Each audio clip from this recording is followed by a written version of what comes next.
Hoje nós gostaríamos de compartilhar com os irmãos no livro de Êxodo, no capítulo 20, do 1 ao 3. Depois nós vamos ver mais outros em relação à palavra de Deus. Que não nos falte a misericórdia de Deus, que não nos falte o amor do nosso Deus para nós continuarmos nessa caminhada. Maravilhoso Deus e eterno Pai, Deus de amor, misericórdia e graça, toda a honra, toda a glória sejam dadas a Ti, Senhor. Ó Deus, nesta noite nós temos um pedido, Pai. Que o Senhor fale conosco, amém. Fale aos nossos corações. Ó Deus, só o Senhor sabe, conhece todas as nossas necessidades, melhor que nós mesmos, Pai. Nós somos falhos, pecamos, mas como o nosso irmão disse, a Tua misericórdia, Senhor, ela nos segue, nos persegue, e a misericórdia para nós todos os dias. Amém. Ó Deus, fala conosco essa noite, Senhor. Em nome de Jesus Cristo, Teu Filho amado, nós pedimos e Te agradecemos, Pai. Amém. Amém. Êxodo 20, versículo 1. Então falou Deus todas essas palavras: Eu sou o Senhor teu Deus, que te tirei da terra do Egito, da casa da servidão. Não terá outros deuses diante de mim. Não terás outro Deus diante de mim. Irmãos, nós cantamos agora. Foi na cruz que um dia eu vi os meus pecados castigados em Jesus. Nós não vimos Jesus crucificado, mas aprove a Deus revelar a nós o Teu Filho, Jesus Cristo, esse crucificado e ressuscitado. Nós ouvimos a palavra de Deus e fomos tocados pelo Espírito Santo de Deus. Fomos convencidos pelo Espírito Santo de Deus que somos pecadores. Nós pecamos todos os dias, se não em ação, em pensamento, em palavras que dizemos sem perceber. Mas o que interessa para Deus é um coração arrependido, é um coração compungido. Esse Deus não despreza. Nós não vimos o Cristo crucificado, literalmente, mas nós cremos que Jesus Cristo ele foi crucificado, literalmente. Ali ele derramou o seu sangue precioso.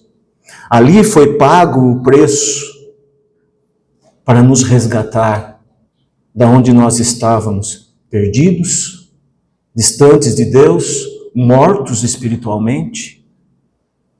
Ali foi pago o preço do nosso resgate. Nós ali tornamos a ser filhos de Deus, por causa do Filho de Deus. E se hoje fosse apresentado para nós outro Cristo, não o da Bíblia, se hoje fosse anunciado para nós outro evangelho, que não o evangelho da Bíblia, o evangelho cristocêntrico, qual seria a nossa reação? Nós, como filhos de Deus, nós temos ouvido muitos, eu principalmente ouço muito, mas, graças a Deus, o Senhor me dá sabedoria para ser como os bereanos, para poder examinar e ver se aquilo que eu ouço é realmente vindo da palavra de Deus, se realmente tem algum sentido com a palavra de Deus. E às vezes nem mesmo aquilo que nós falamos é para que os irmãos concordem no todo, mas que os irmãos também, ao ouvir a palavra de Deus, e principalmente daquele que hoje vos fala, examine as Escrituras. Não tome por verdade absoluta, mas tome sim as Escrituras por verdade absoluta.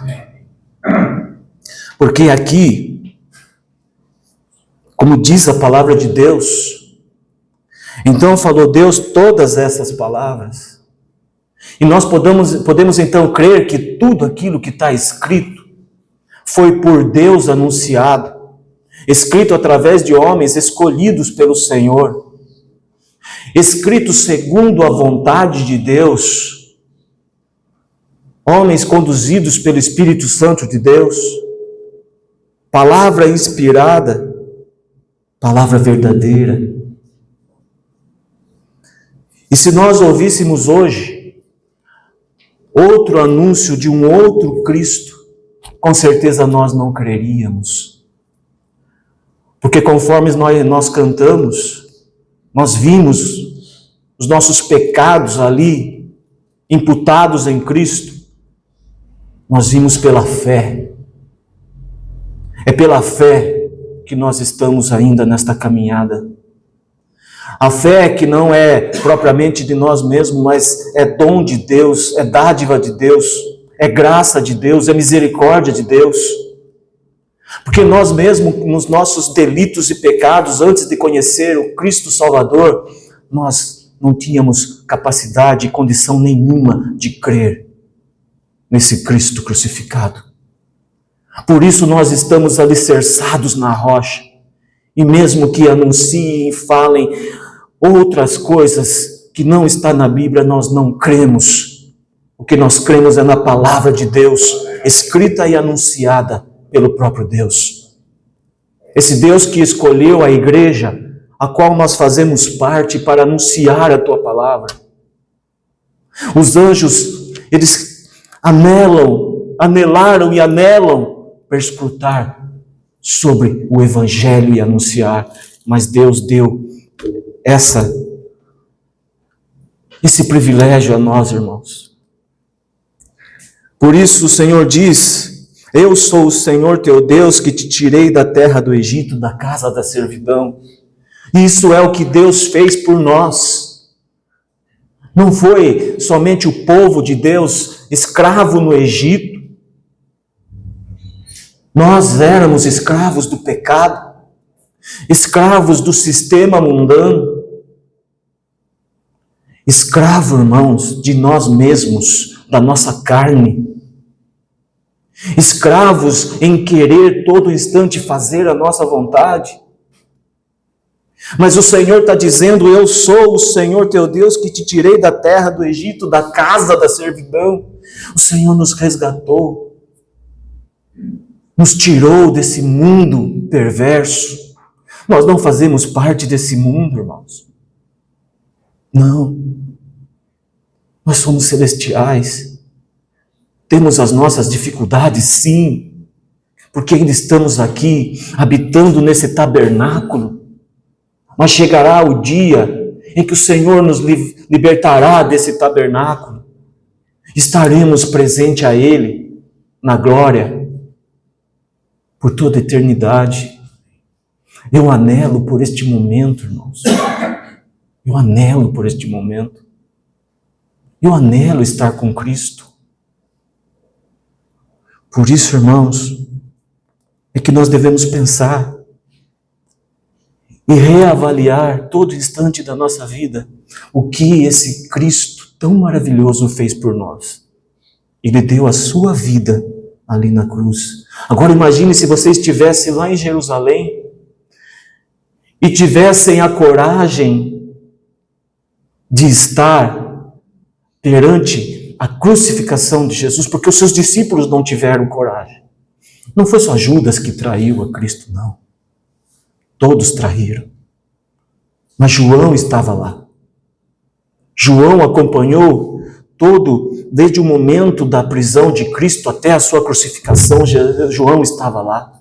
Aquele que era tido como o apóstolo do amor estava lá, aos pés da cruz. Se nós tivéssemos essa oportunidade de estar lá, qual seria a nossa reação?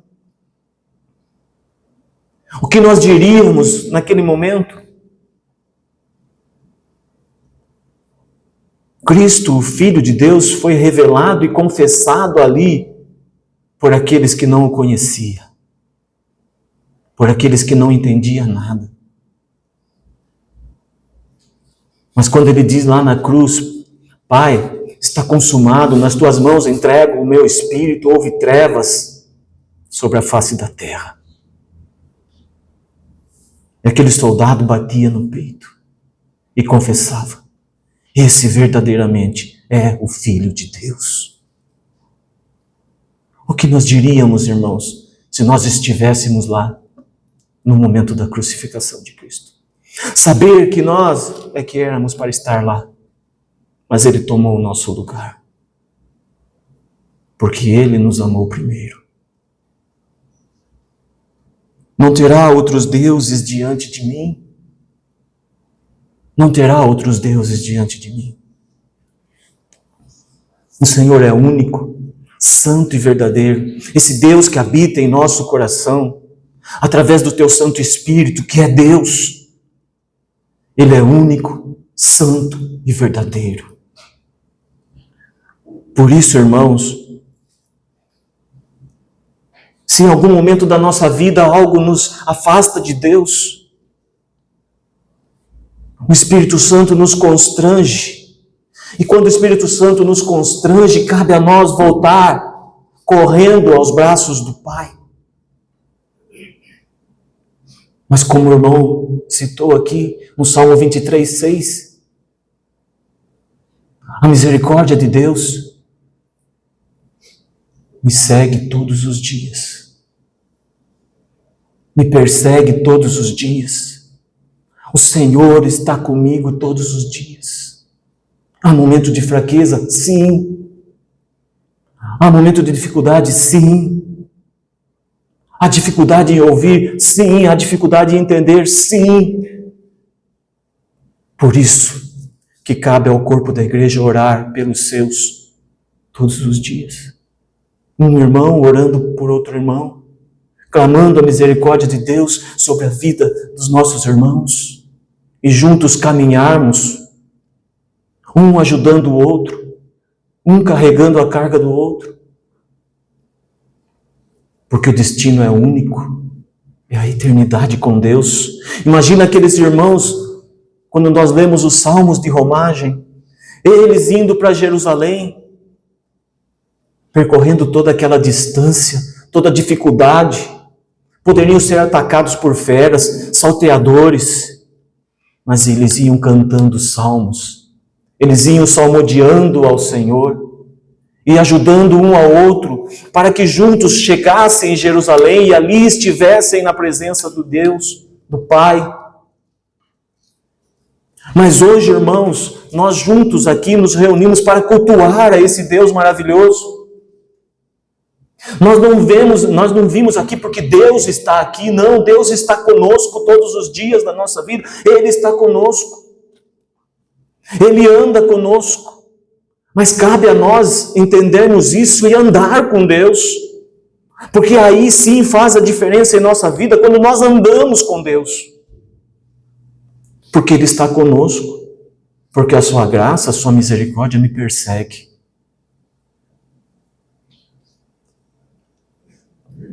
Em Deuteronômio 6 vai dizer: ouve, ó Israel.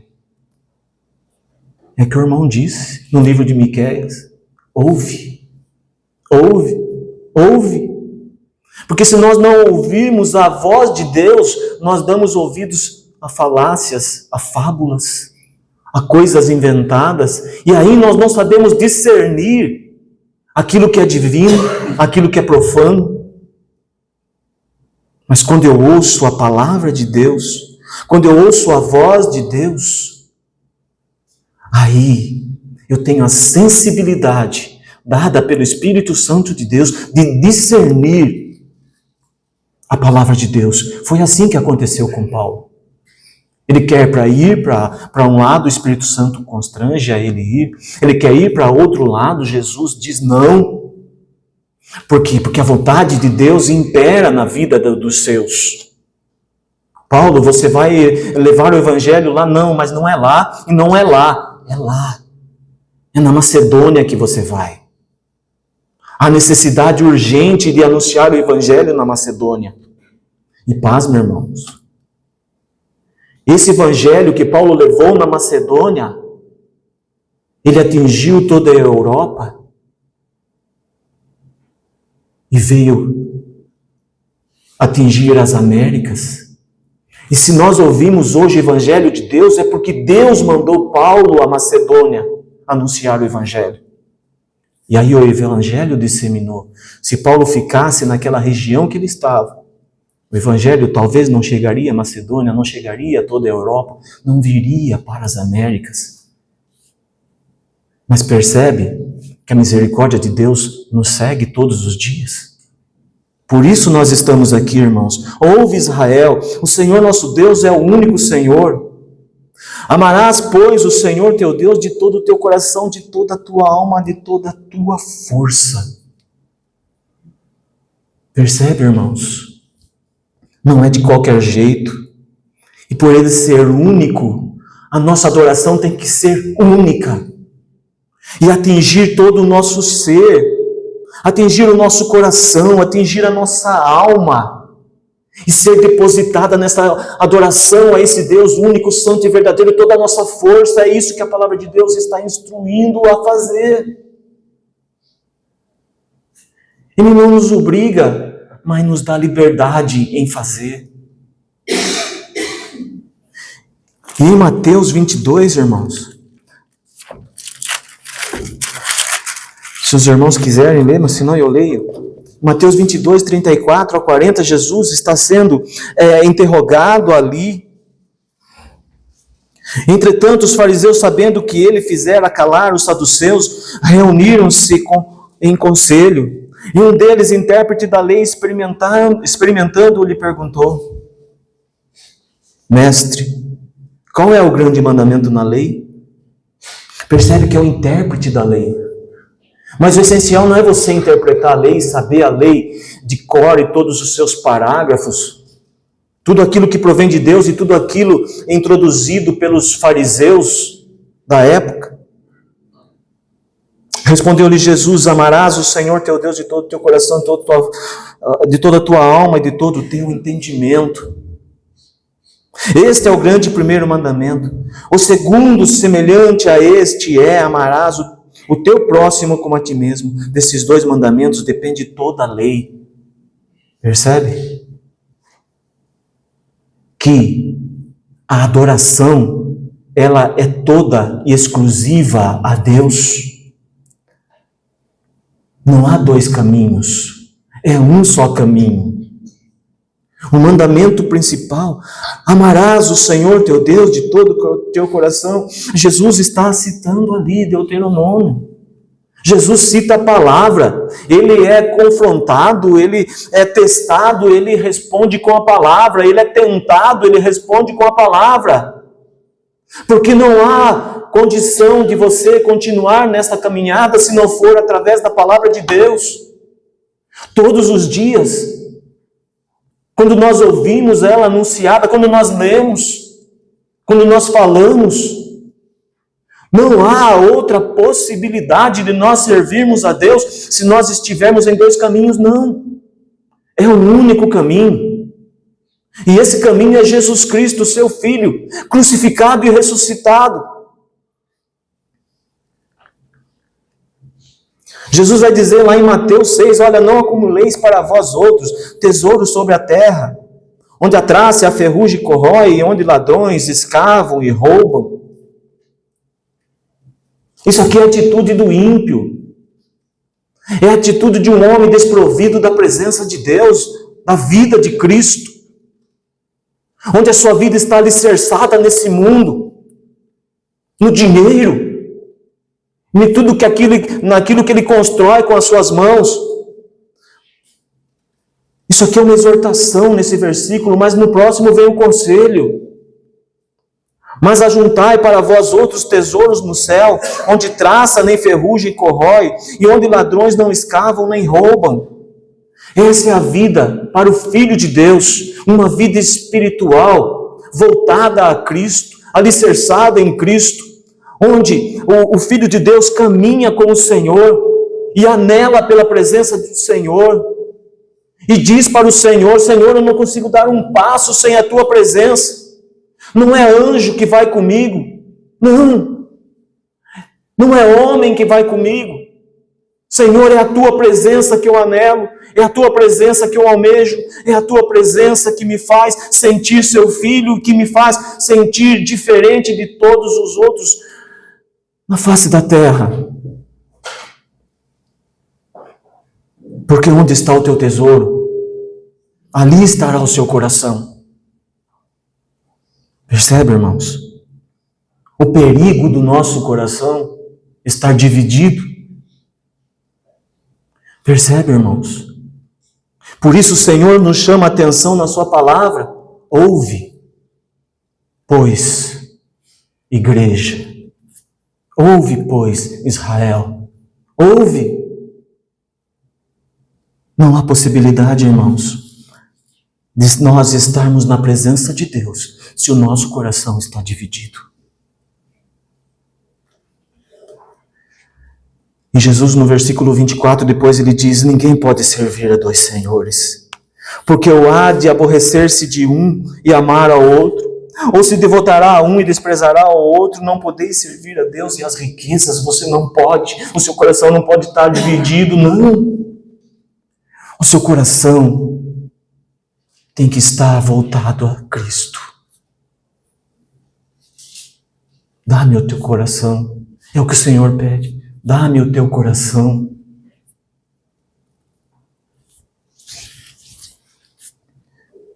É perigoso, irmãos, nós dizermos que nós somos filhos de Deus, cristãos, se o nosso coração não pertence ao Senhor. Não é possível, irmãos, que o nosso coração esteja cheio do Espírito Santo se ainda há resquícios de iniquidade e de coisas vãs habitando ainda em nosso coração, a qual nós damos valor. Não. Só há uma coisa valiosa para o Filho de Deus, é a presença do Espírito de Deus na sua vida. É saber que o Espírito Santo de Deus nos conduz e que um dia nós estaremos com o nosso Cristo na glória. Amém. E o veremos face a face, estaremos com Ele por toda a eternidade. Paulo diz, imagina a vontade de Paulo de estar com Cristo, que ele chega a dizer: eu estou, não sei o que dizer, porque eu anelo estar com Cristo, o que é muito melhor. E eu digo isso, é muito melhor estar com Cristo, porque esse mundo nos esmaga. E se nós atrelarmos a esse mundo, o fardo será de tal maneira tão pesado que nós vamos parar na beira do caminho. E essa não é a conduta do Filho de Deus. E Paulo diz: eu anelo estar com Cristo, que é muito melhor. Mas habitava em Paulo um coração onde o amor de Deus habitava. E ele diz: por causa de vós, eu ficarei mais um pouco. Mas ele avisa: a minha vontade é estar com Cristo. É estar com Cristo, o que é muito melhor. O coração dividido é perigoso, irmãos. Naamã vai à presença de Eliseu. Ele é doente, leproso. Eliseu, ele diz: olha, avisa lá Geazi para ele mergulhar 7 vezes no Jordão e ele vai ser curado. E ele reluta em fazer isso, mas ele é convencido pelo seu servo. E ali ele faz o que o profeta orientou. Por 7 vezes ele mergulha no Jordão, na 7ª vez ele levanta curado. E ele vai agora, volta até o profeta e oferece dinheiro, oferece riqueza. Eliseu diz: não. Não. Porque Eliseu sabe que não foi ele que curou Naamã, foi Deus que curou. Eliseu não confunde as coisas. Ele não traz em si um coração dividido entre o que é celestial o que é terreno. Não. Eliseu tem um alvo definido. Mas Geazi não. Geazi corre atrás de Naamã. Ele está todo o tempo ao lado de Eliseu, ouvindo e vendo tudo aquilo que o Senhor diz ao profeta e faz através do profeta, mas ainda ele não tem um coração centrado em Deus, na misericórdia e na graça de Deus. Ele ainda tem um coração dividido. E ele corre atrás de Naamã, buscando uns trocados ali, modo de dizer. Ele volta com muito dinheiro, com veste e festivais. Mas é interessante, irmãos, que tudo começa pela cobiça. Tudo começa pela cobiça. Naquilo que os nossos olhos veem, naquilo que eu começo a pensar e olhar para aquilo. Aí chega ao coração, o pecado está estabelecido quando eu pratico o ato. Mas Geazi, ele tem um coração dividido. Mas o juízo de Deus vem. Ele herda a lepra de Naamã.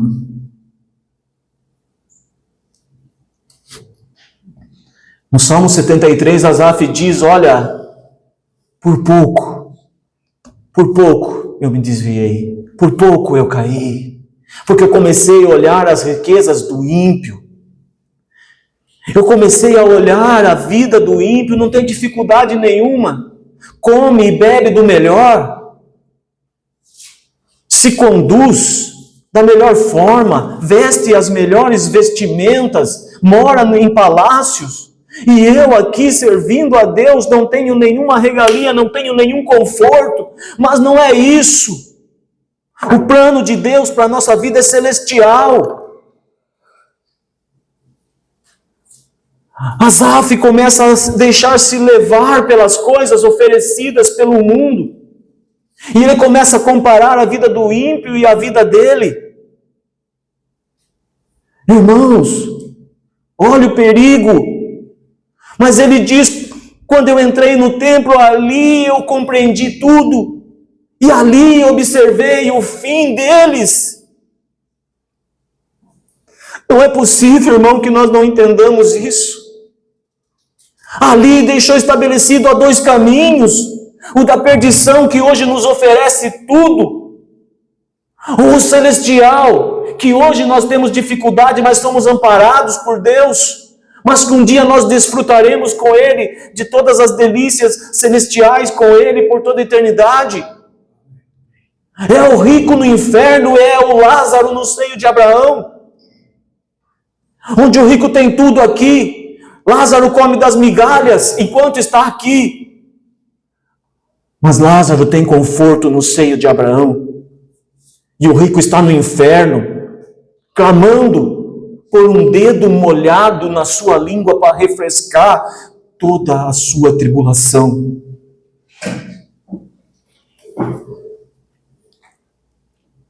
Mas no versículo 25, Asaf, depois de ver a revelação de Deus a ele, olha, meu filho, não é a vida do ímpio, é a sua vida comigo.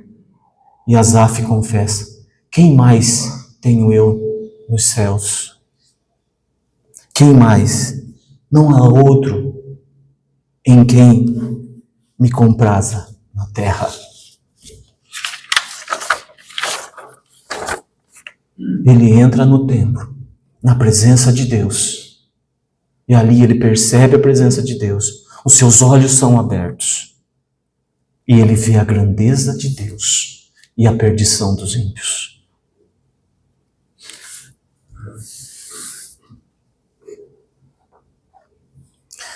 Paulo vai dizer lá em Romanos, rogo-vos, pois, irmãos, Romanos 12, 1 e 2, pelas misericórdias de Deus, que apresenteis o vosso corpo por sacrifício vivo, santo e agradável a Deus, que é o vosso culto racional. É você que tem que apresentar o vosso corpo como sacrifício vivo, santo e agradável a Deus. Esse é o nosso culto racional. É nós que temos que oferecer. É nós que temos que nos dispor. Porque o Senhor fala para Josué: dispõe-te, porque o meu servo Moisés é morto. Você é o escolhido. Sabe por quê, Josué, você é escolhido? A palavra de Deus não diz isso, mas eu entendo isso. Os irmãos podem entender diferente, mas a palavra de Deus diz: dispõe-te, porque o meu servo Moisés é morto. Mas ali eu entendo que Josué é escolhido, porque quando Moisés vai à tenda da congregação, falar com Deus, ouvir a voz de Deus, estar na presença de Deus, enquanto o povo fica nas suas tendas, observando ao longe o que está acontecendo, Josué está à porta da congregação, porque ele não pode entrar, quem somente pode entrar na presença de Deus, autorizada por Deus ali, era Moisés. Mas, quando Moisés sai dali, ele poderia ir atrás de Moisés e estar ali no meio do povo, mas não. Ele continua na porta da tenda da congregação, porque ele sabe que ali está a presença de Deus, ele não arreda a pé dali, e o coração dele não está dividido. Mas o coração do povo está dividido. Será que nós vamos nos aproximar ou ficamos em nossas tendas, no conforto dela, esperando o que o Moisés vai trazer de Deus para nós? Josué acompanhava Moisés, estava com Moisés, ele ouvia Moisés, mas ele sabia que a presença de Deus estava ali na tenda, e ele ficava à porta da tenda. Por isso que o salmista vai dizer: Senhor, eu prefiro estar um dia, ainda que seja na porta da tua casa, próximo a ti, do que viver 1000 nas tendas da perversidade. E não vos conformeis com este século. Não tomem a forma deste mundo. Não se conforme a esse mundo. A vontade de Deus é nos conformar à imagem do seu Filho, à vida do seu Filho. Mas transformai-vos pela renovação da nossa mente, para que experimenteis qual seja a boa, agradável e perfeita vontade de Deus. Somente quando nós estivermos com o nosso coração inteiro entregue a Deus, é que nós vamos perceber qual é a boa, agradável e perfeita vontade de Deus para a nossa vida. E quando nós entendermos isso, aí a boa, agradável e perfeita vontade de Deus se cumprirá na nossa vida. Irmãos, entenda, eu não estou dizendo que os irmãos têm coração dividido, não. Mas a palavra de Deus anunciada é para que nós tomamos cuidado. Para que nós tenhamos e tomamos cuidado todos os dias da nossa vida, porque as ofertas são muitas.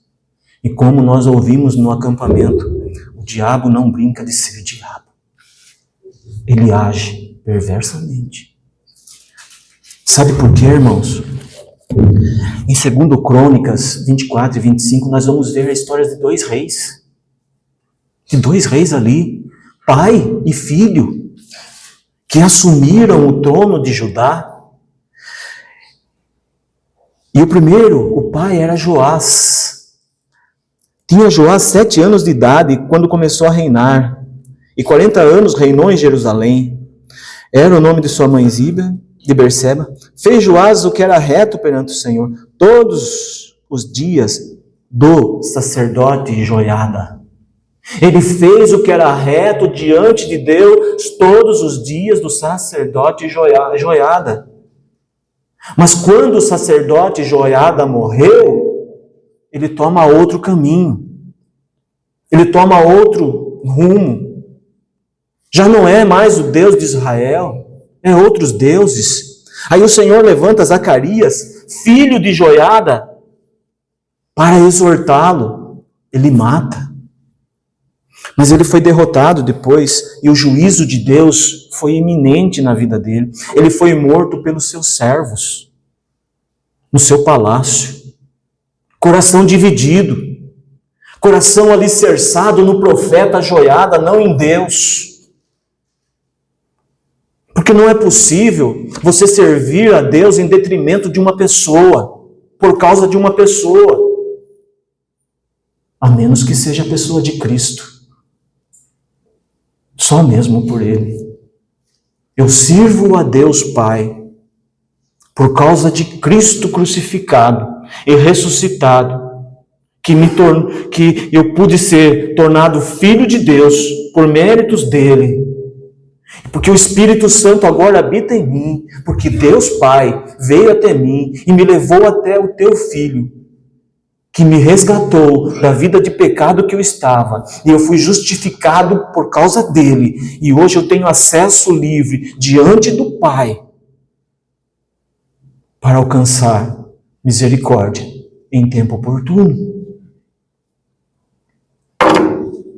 Mas o seu filho Amazias, vai dizer lá no capítulo 25 de 2 Crônicas, era Amazias da idade de 25 anos, quando começou a reinar, e reinou 29 anos em Jerusalém. Aí fala o nome da sua mãe, Joadã, de Jerusalém. Fez ele o que era reto perante o Senhor, não porém com inteireza de coração. Fez o que era reto perante o Senhor, não porém com inteireza de coração. Ele mata os servos que matou seu pai. Aí, ele vence a batalha contra os edomitas.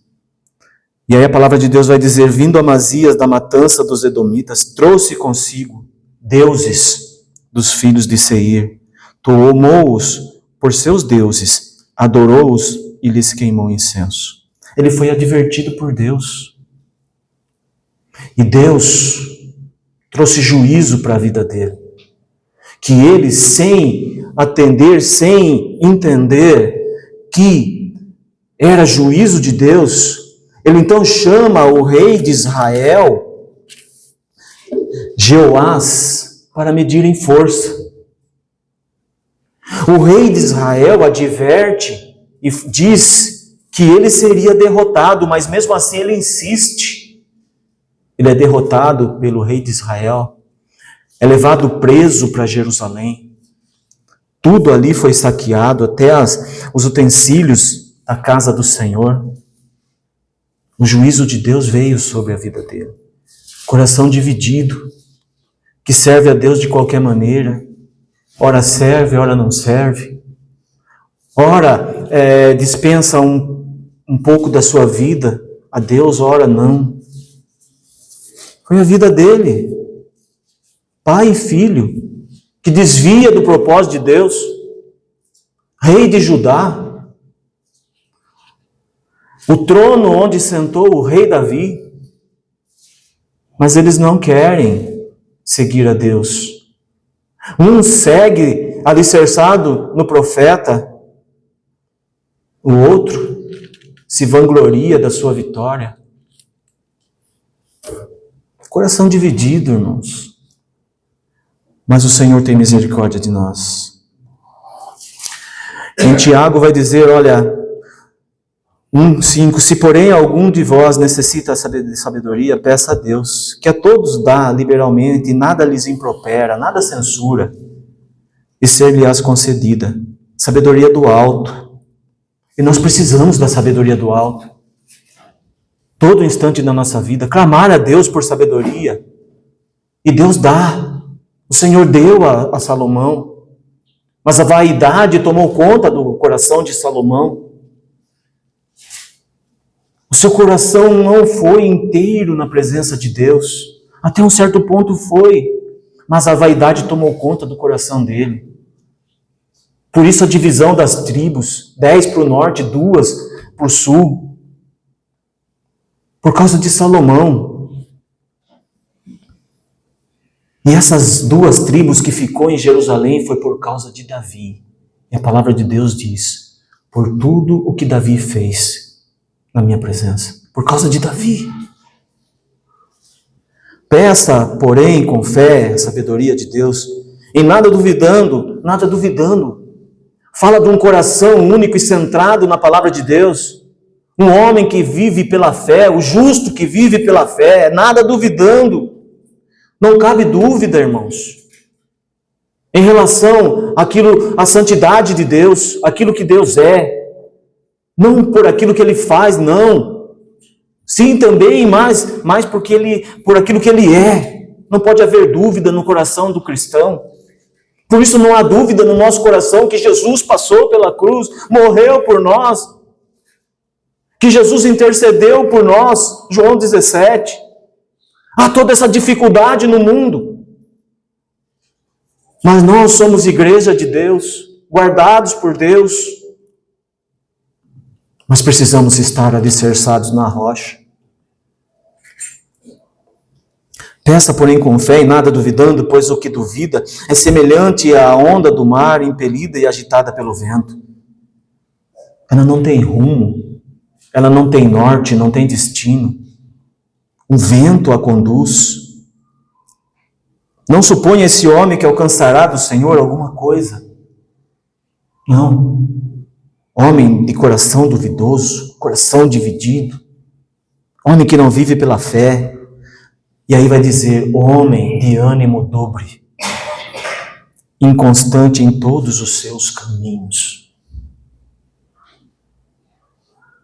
Inconstante, irmãos, em todos os seus caminhos.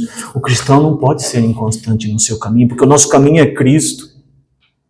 Nós somos conduzidos pelo Espírito Santo quando nós deixamos, quando nós permitimos. E aí não há inconstância. O mar pode estar agitado, mas se nós mantemos o foco, nós continuamos caminhando. Mas se nós damos atenção à tempestade que está ao redor, nós afundamos. Mas creia, a misericórdia de Deus nos persegue, Ele estende a sua mão para nos segurar, nos levantar e nos trazer de volta à vida. Em Provérbios vai dizer, olha, confia no Senhor de todo o teu coração, Provérbios 3, e não te estribes no teu próprio entendimento, naquilo que você pode, naquilo que você é. Não, Deus não divide a sua glória com ninguém. Agradeça a Deus todo instante da sua vida. Se você está sendo bem sucedido no seu trabalho, trabalhando honestamente, agradeça a Deus. Se você está em dificuldade, mas você tem uma vida regrada, honesta diante de Deus, agradeça a Deus, porque Ele é a nossa provisão.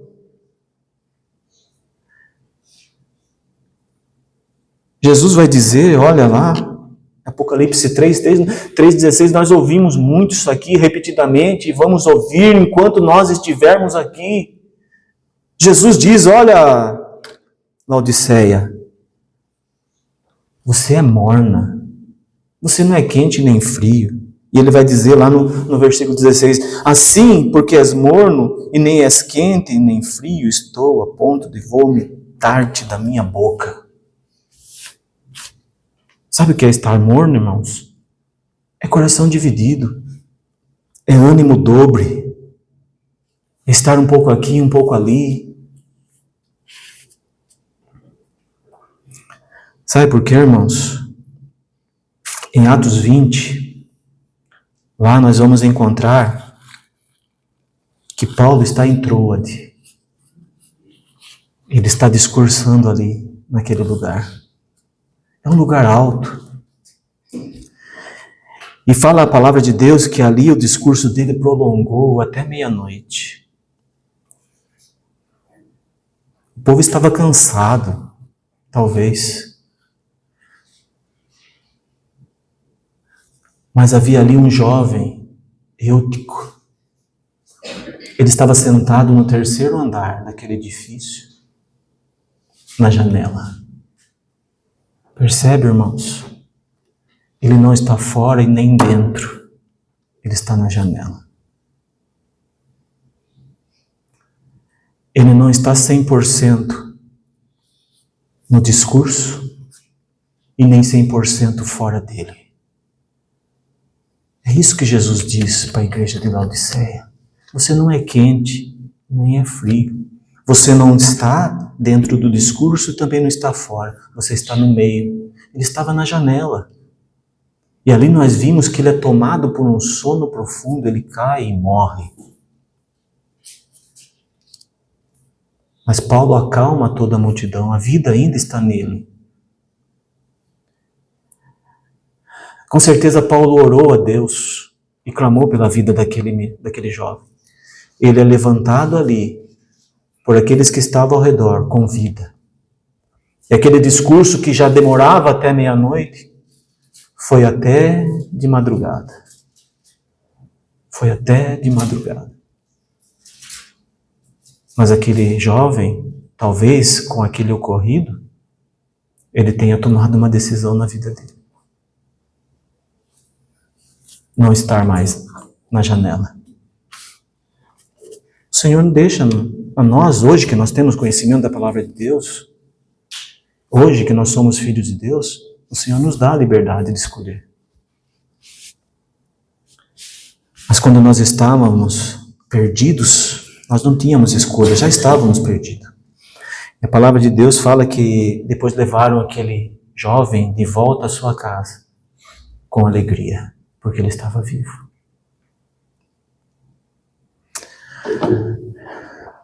A palavra de Deus vai dizer lá em 1 Reis 18, no momento ali, no Monte Carmelo, quando Elias chama todos os profetas de Baal para estar com ele ali e oferecer sacrifícios.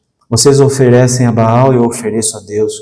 E lá vai dizer que Acabe enviou mensageiros a todos os filhos de Israel e ajuntou os profetas no Monte Carmelo. Então Elias se chegou a todo o povo que estava ali. O povo de Israel e aqueles profetas de Baal. A palavra é para todos. A palavra é para todos. Senão nós não estaríamos aqui, irmãos. Mas só ouve aquele que é filho. Aquele que é filho ouve. Por isso nós estamos aqui. Então Elias se chegou a todo o povo e disse: até quando cocheareis entre dois pensamentos? Se o Senhor é Deus, siga-o. Segui-o. Mas ele não fala se Baal é Deus. Mas ele diz, se é Baal, siga-o. Porém o povo nada lhe respondeu. O que Elias está dizendo? Vocês precisam decidir. Vocês não podem ficar sentados na janela, como Eutico estava e caiu. Vocês têm que decidir. Se o Senhor, o Deus de Israel, é Deus, então siga. Se é Baal, siga. Mas tome uma decisão. Foi isso que Josué diz, e eu vou ler agora, já encerrando também. Quando nós vemos lá Josué, no capítulo 24, ali, ele já com a sua idade avançada ali, ele reúne o povo para uma conferência ali, para esclarecer tudo ali, no capítulo 24, 14, eu vou ler um pouquinho alguns versículos, que é maravilhoso. Ele diz assim: agora, pois, temei ao Senhor e servi-o com integridade e com fidelidade, deitai fora os deuses. Se há entre vós deuses, e havia, por isso que ele diz, deitai fora os deuses, aos quais serviram vossos pais, vê que é uma herança idólatra que eles traziam consigo. Por isso Josué vai dizer, olha, as quais serviram vossos pais da além do Eufrates e no Egito, eles serviam ao Senhor, tome uma decisão. E ele oferece a melhor, servir ao Senhor. Tire fora todos os deuses que os seus pais serviram. Porém, se vos parece mal servir ao Senhor, escolhei também. Vocês não podem servir aos deuses que serviram os vossos pais e servir ao Senhor, não, porque o Senhor não divide a sua glória com ninguém. Deus é santo, o Deus de Israel é santo, o Deus da igreja é santo. Escolhei hoje a quem servais, se aos deuses a quem serviram vossos pais, que estavam da além do Eufrates, ou os deuses dos amorreus, em cuja terra habitais hoje? E ele fala: eu e a minha casa serviremos ao Senhor. Eu já decidi no meu coração, e isso é decidido desde sempre, porque eu vi o servo do Senhor, eu estive com ele, eu percebi, eu vi Deus falar com ele, e trago até hoje no meu coração servir ao Deus de Israel, e hoje eu decido pela minha família, que eu e minha casa serviremos ao Senhor. Aquele povo diz: não, nós serviremos ao Deus de Israel. Então vocês mesmos são testemunhas contra vós mesmos, que hoje vocês escolheram servir ao Senhor. E que se um dia vocês desviarem da presença desse Deus maravilhoso, o Senhor Deus de Israel, que é misericórdia e é justiça, e executará juízo contra vós.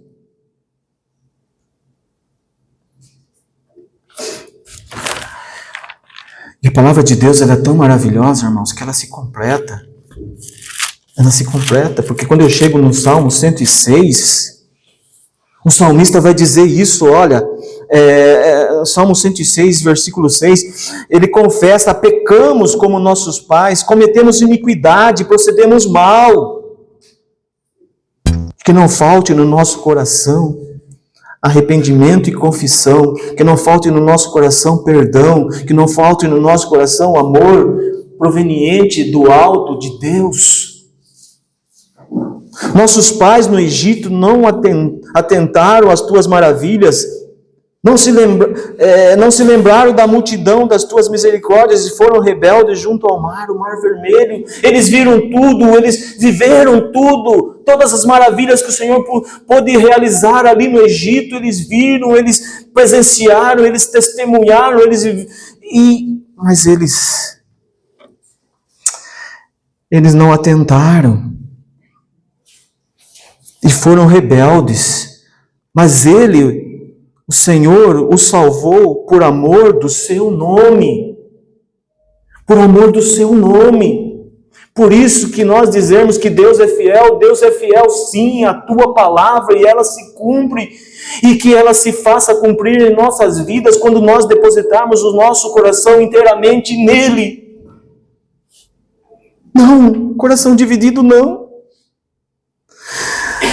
Nossos pais no Egito não atentaram às tuas maravilhas, não se lembraram da multidão das tuas misericórdias e foram rebeldes, mas ele os salvou por amor do seu nome, para lhes fazer notório o seu poder. Deus manifestou o seu poder, repreendeu o mar vermelho e ele secou e fê-los passar pelos abismos como por um deserto. Salvou-os das mãos de quem os odiava e os remiu do poder do inimigo. As águas cobriram seus opressores, nenhum deles escapou. Então creram nas suas palavras e lhes cantaram louvor. Eles passaram o mar vermelho em terra seca, chegou do outro lado, eles louvaram a Deus, eles cantaram louvor a Deus. Cedo, porém, se esqueceram das suas obras e não lhe aguardaram os desígnios. Eles viram tudo isso, eles louvaram a Deus, eles viram a derrota dos seus opressores, o exército de Faraó ser engolido pelas águas do mar que Deus abriu para eles passarem, e eles passaram.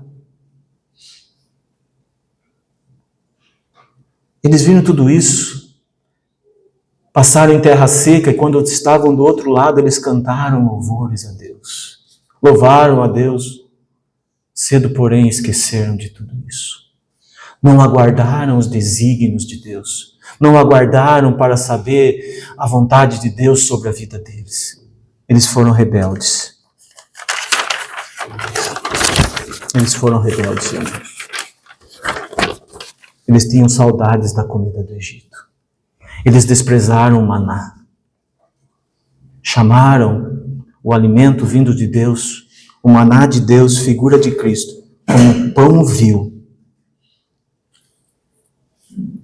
Sabe, irmãos, a parábola que Jesus conta daquele homem que viajou para outro país e deixou os seus bens ali com os seus servos, 3 servos. Deu 5 talentos para um, 2 para outro e 1 para outro. O de 5 multiplicou mais 5. O de 2 mais 2. Mas o de 1 enterrou o seu talento. Enterrou. E quando o seu Senhor volta, ele vai prestar contas. Aquele que tinha 5 entregou 10, o que tinha 2 entregou 4, mas o que tinha 1, ele diz que por temer em perder aquele talento dado pelo seu Senhor, para que ele investisse no mercado e gerasse riqueza daquilo ali, ele enterrou. Ele é tido pelo seu Senhor como um servo malvado. Essa é a nossa vida, irmãos. Nós temos ouvido a palavra de Deus. Nós temos aprendido da palavra de Deus. Não é você receber 5 talentos. É o que você vai fazer com ele. É isso que importa. Não é você ouvir a palavra de Deus somente. É o que você vai fazer com ela. É o que importa.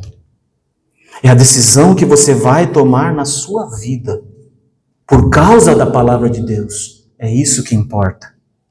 Sabe por quê, irmãos? Porque um coração dividido nos impede de discernir a vontade de Deus. Que nós possamos, nesse breve tempo, ter aprendido um pouco mais. E de acordo com aquilo que nós recebemos, que nós possamos decidir com sabedoria do alto o que nós vamos fazer. Que Deus continue nos abençoando. Clamo aos irmãos que continue orando pela minha vida e da minha família.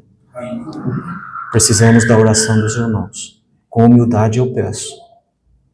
Por favor. Graças a Deus.